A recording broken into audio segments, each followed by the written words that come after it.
ഈ തല വെറും ഒരു അലങ്കാരം മാത്രമെന്നാ ഞാൻ ധരിച്ചത്.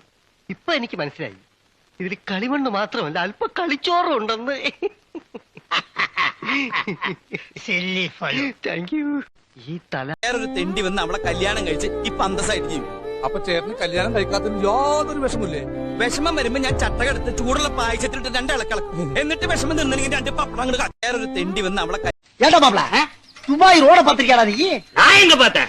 நீதான் தென்காசிக்கு போயிட்டு வர மாதிரி புசுக்கு புசுக்குன்னு போயிட்டு வருது. அதுக்கெல்லாம் ஒரு யோகா வேணும்டா மாப்ள. அந்த ரோட அப்படியே உத்து பார்த்தோம்னா மூஞ்சி தெரியுதுடா மூஞ்சி. அப்படியே அங்கனக்குள்ளேயே சேவிங் பண்ணி தலை சீவி பவுடர் அடிச்சு விபூதி பூசி பொட்டு வச்சுக்கிட்டு அப்படியே ஒரு வாரம் சோத்த ரோட்ல கொட்டி குழம்புகளை ஊத்தி குழச்சி அடிக்கலாம்டா. அப்படியே வச்சா அப்படி ஒரு ஊர் அது.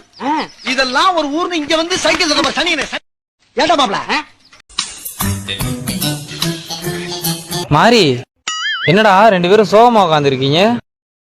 அவனுக்கு ஏதோ லவ் ஃபெயிலியரா, சாகரான ஜூஸ்ல விஷத்தை கலந்து வச்சிருந்திருக்கேன். அது தெரியாம நான் குடிச்சிட்டேன். இப்ப அதை வாங்கி நீ குடிச்சிட்ட. அவ்வளவுதான், நம்மள முடிச்சு விட்டீங்க போ.